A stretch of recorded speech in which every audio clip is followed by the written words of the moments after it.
Hello, hello, hello, YouTube. How you guys doing today? Welcome back to our third episode this week of Real Talk Therapy 101 with your girl, Ebony Campbell. If you're new to the channel, thank you for coming. Please subscribe, like, share, comment, and go back to Monday's episode. We try to keep the bio in the first episode of the week so that we can get to the nitty-gritty on down through the week. And today is hump day. So we're in our third episode. We're talking about self-care when it comes to our mental health. And we are looking at self-care 105, self-reflection. And so far this week, we've learned that when we're looking at self-reflection and looking at the changes and looking at maintaining where we've gotten, that now it's all up to us. So when you look in the mirror, who and what do you see? You.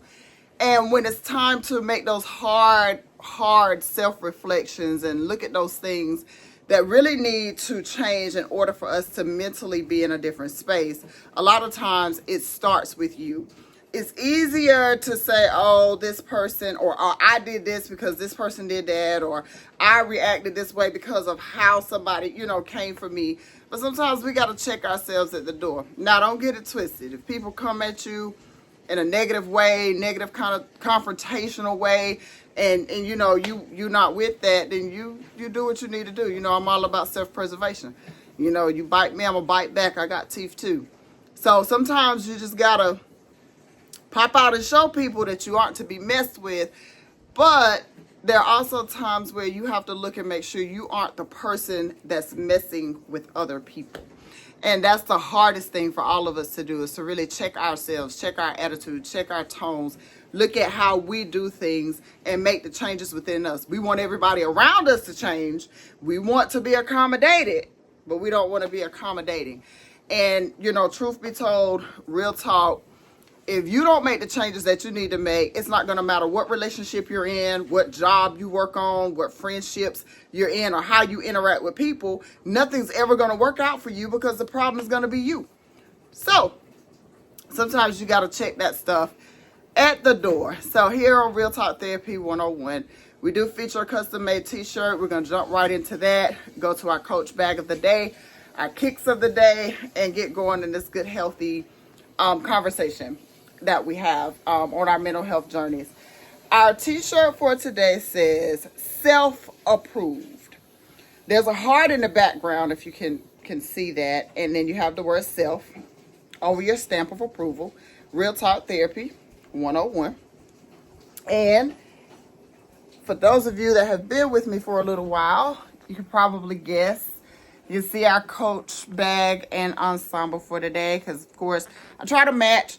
So I have on black and white. So we pulled out the black, the travel bag. You guys have seen that before because we were traveling today. And the black Vapor Max. So also, if you're new to the channel and you know how I can get linked up with Coach and or Nike as a sponsor, help your girl out. Look out for the cookout.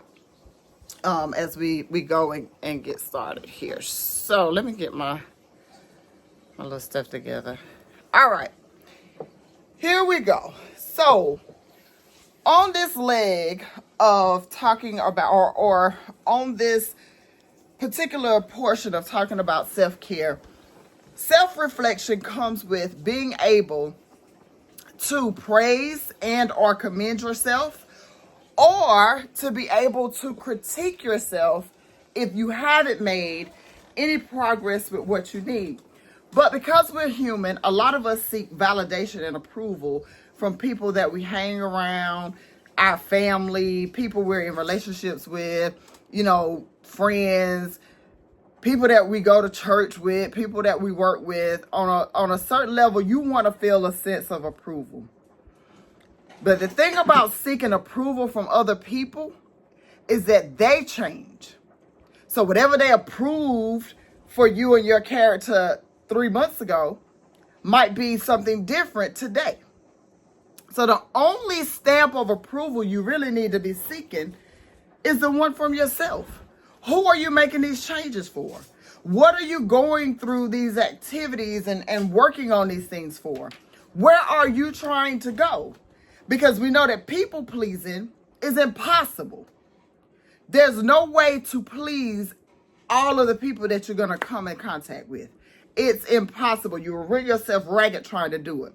So when you get to a place of validating yourself and self-stamping yourself, you don't need and or seek or run after the approval of other people. You are who you are. And if you are walking in your own truth and in your own light, you're able to say, hey, I made a mistake. I didn't mean to say that, do that, or go here. Or, hey, I did this thing wrong. Can you forgive me? Accept the fact that I'm growing and I'm not trying to be in the same space. Until you take a hard look at yourself, it's hard for you to do any of those things. But once we start accepting who we are and where we are in life, it becomes easier to know I don't have to be validated by the world or society or what everybody else is doing. It's okay for me to march to the beat of my own drum. It's okay for me to create my own beat. And it's okay for me to walk my own path, even if I have to walk alone. Sometimes we get so caught up in trying to be who we think other people want us to be, and we lose who we are.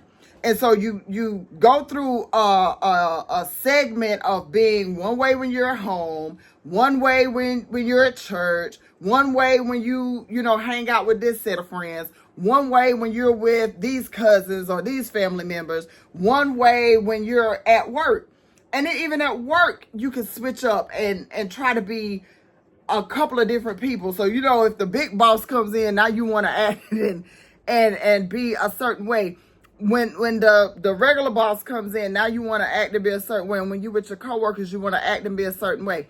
And when all of that stuff comes back around for you to have to face the music of who you are, it's hard to go back because you've put on this persona and you've put on this face and you've put on this show. And for what? You've exhausted yourself. And then if you've done all of that for a stamp of approval and the person that you're around here performing for doesn't want to give you that stamp of approval because, okay, the song and dance was cool, but I wanted you to juggle some golf balls too. Man, listen, I did a whole performance, song and dance for you. And that wasn't enough. I still got to juggle some golf balls. I don't even know how to juggle golf balls. But for approval, I'm getting ready to try to learn. No. You're going to mess yourself up even more trying to interact and be and do something that you're not. Be okay with yourself, your shortcomings. Be okay with those things that you couldn't get right. Be okay with making mistakes as long as you correct them. Be okay with apologizing when you know that you're wrong. Now, I ain't saying go out here and be sorry for everything and tell everybody, oh, I didn't mean to do that. Oh, I'm sorry. Oh, I'm sorry. Because the more you keep saying that, eventually you will be walking around here a sorry somebody. Can't keep apologizing for stuff that's not your fault and for stuff that you didn't do. Have those long, hard conversations with yourself and work to better you. So the next time I come in contact with the person I had to perform for, know, hey, this is who I am. This is what I represent. This is where I'm at in life. And I'm looking to go forward and I'm looking to do these things different and to make some progress. And I don't need your stamp of approval to do that. You can't be afraid of letting people down. We're not perfect. And what we mess up is trying to be perfect. You can perfect something that you know how to do, or you might be able to perfect the craft to a certain extent. But to be a whole, all around perfect individual, to always say the right thing, to always do the right thing, because who are you saying and doing the right things for? And if you're saying and doing the right things at work, are those the same things that you should be saying and doing at home? No, those are two totally different settings. My motto has always been, wherever I work, the time that I travel to get from my house to get to the job is the time that I need to, kind of separate home and work. I don't need to go into this job where I'm expected to give 8 hours because I'm going to expect to be paid for 8 hours. But the whole time I'm on the job, I'm worrying about or talking about what's happening back at the house. If we're honest with ourselves, when you go into a workplace and you can't produce and do the job that you're supposed to be doing because you're consumed with what should be left outside, during this time frame, then you're stealing them people's time. And then you're going to want to get paid for it. Now it's time to get off and you hadn't done what you were supposed to do.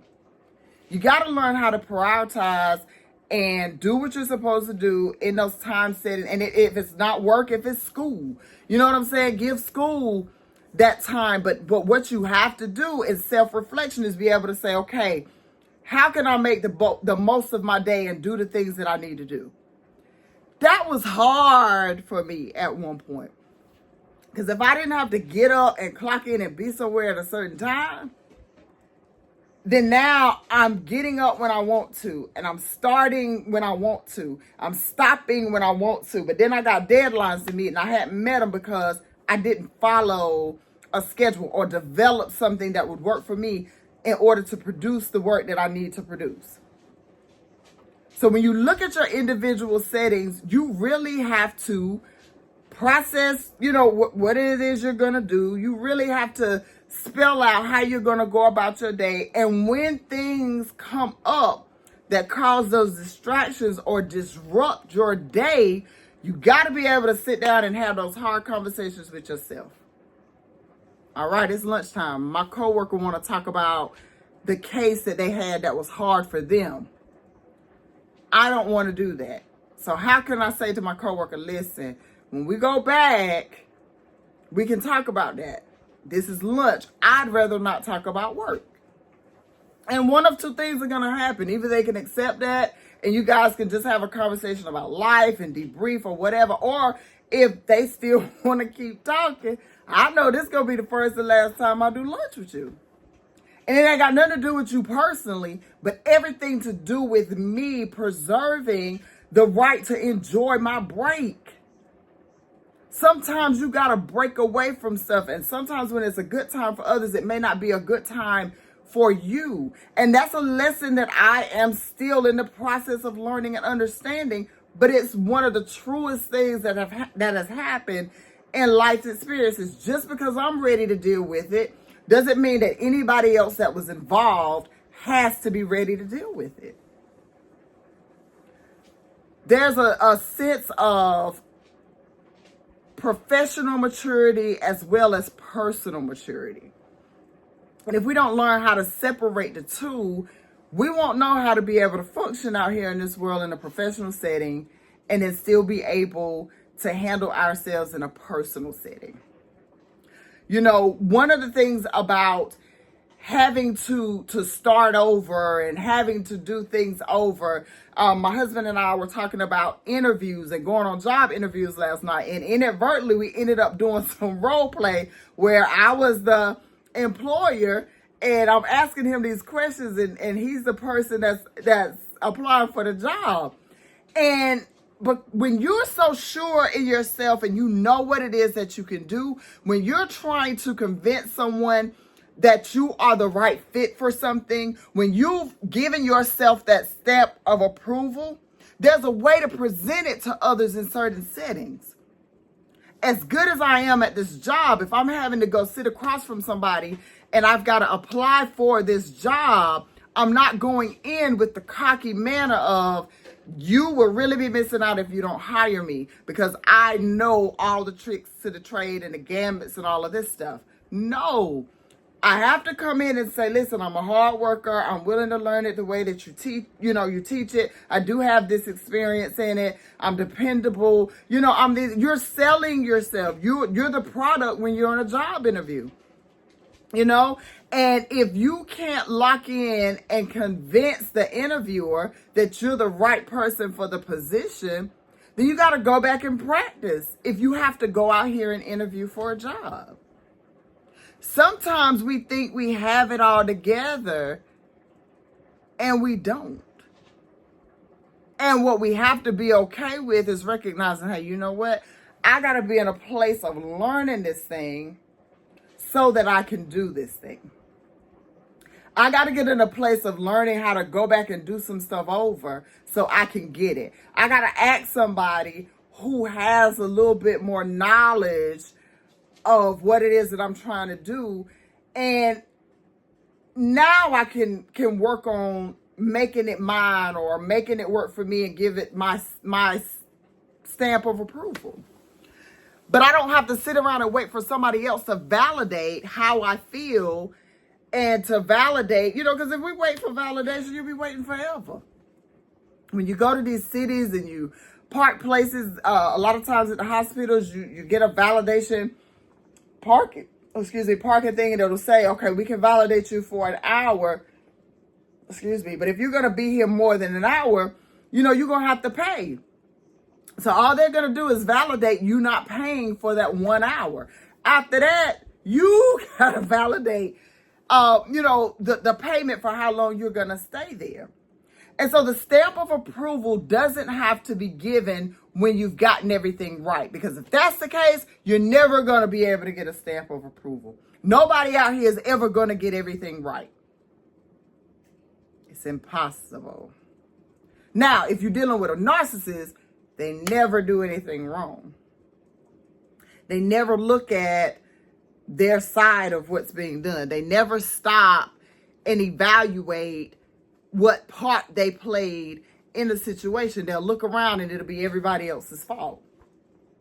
Listen, it's okay to make a mistake. It shows that you're human. You're not going to get it right, especially if it's something you've never done the first time. But there are always those unfamiliar, or not unfamiliar, but what do I want to say? Those unusual circumstances where somebody's at the halfway line at one of these basketball games, and if you can make this shot from half court, and you're not a professional basketball player, they just pick you, your ticket number or whatever, and you get the opportunity to go make this shot from half court. There are times where some people make that shot.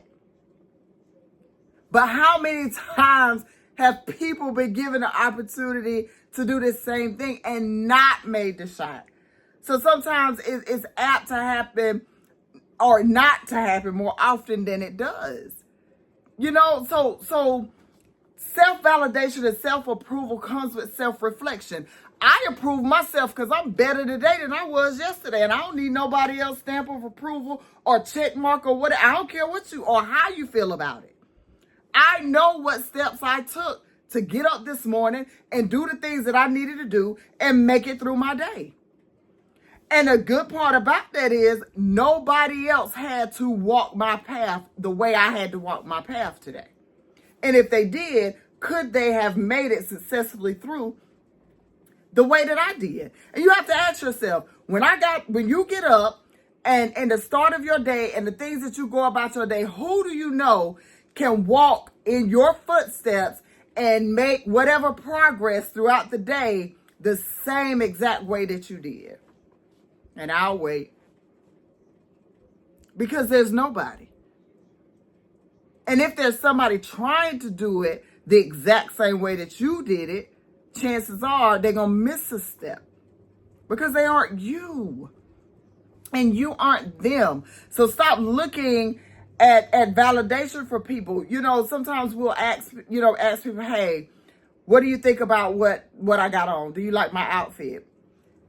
Well, if they like it, cool. But if they don't like it, then you start changing your mind about it. Now you're not approving yourself.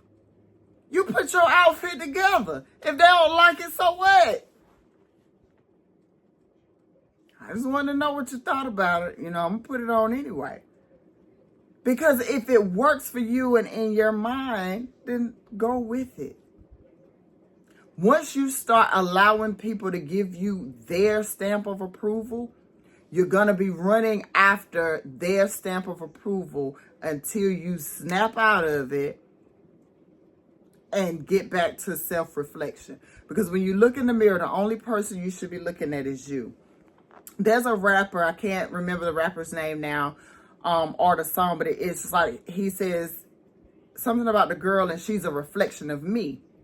Well, why would you want somebody to be a reflection of you? If that's the case, date yourself.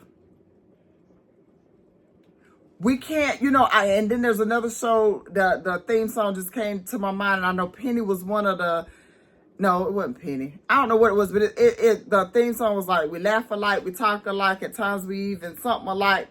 I don't know how that is, but even twins don't do the same exact things. Some identical twins even have one little thing you can look at them and recognize and know one twin from the other. We know a couple of sets of twins.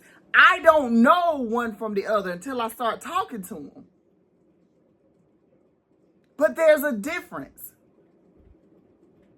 So we all have differences that make us who we are. I don't want you to be a reflection of me because I have flaws and I have shortcomings that I'm working on, and I'm trying to get it, right for me. You got to get it right for you so that I can coexist with the people that I love and the cheerleaders that are with me. Even in the midst of self-preservation, sometimes we forget to cover ourselves. And you just got to start taking care of you and loving you so that you can give all of that to those who are worthy of receiving that. You don't have to have approval from nobody else. Hey, this is what I did. I don't know if it was right or wrong. And if it was wrong, can you help me get it right? Instead of sitting around making excuses or lying and saying, oh, well, that's what I did do. Because if that's what you did, you would have got different results. Quit lying. It's okay. I didn't do that, and I didn't remember that, or I didn't do. It's okay. I'm learning more and more, because when you try to justify your shortcomings, now it becomes a struggle between trying to prove something to somebody else and then trying to prove something to yourself. Who matters? Who matters the most? To somebody else or yourself? Take care of you so you can take care of them. And everything else will flow and come naturally. Once you give yourself that stamp and that mark of approval, you will start feeling better about the things that you still have to work at. When I look at the strengths and weaknesses, I don't label anything as a weakness anymore. I label it as an area that I need to improve in. Because if I label it as a weakness, I'm saying I can never be strong in this thing. And if I really put my mind to it, I can. So it's an area that I need to improve. A strength was nothing but a weakness and or an area that you improved until it became a strength. And everybody's strengths are different.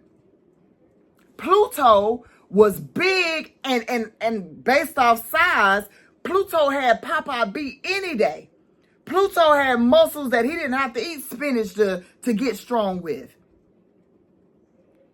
So when we look at physical strength and when we look at this analogy that I'm giving you, when it came to Pluto and Popeye being each other's arch nemesis or whatever you want to call it, Pluto should have never been afraid of Popeye, spinach or not. Because all the spinach did was give Popeye big biceps and big fists. Pluto already had all of that.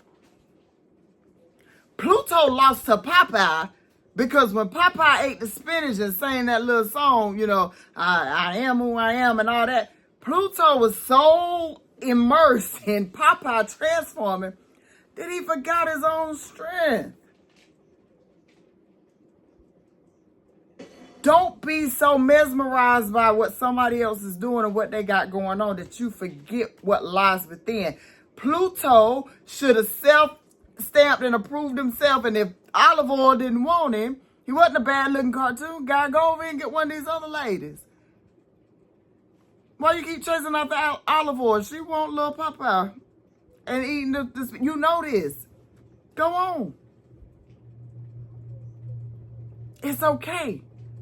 Quit chasing after those things that are not within your reach and grasp and that you're not really trying to go for. Because if Pluto really wanted olive oil, if that's what the fight was about, if he really wanted to take Papa out, he could have.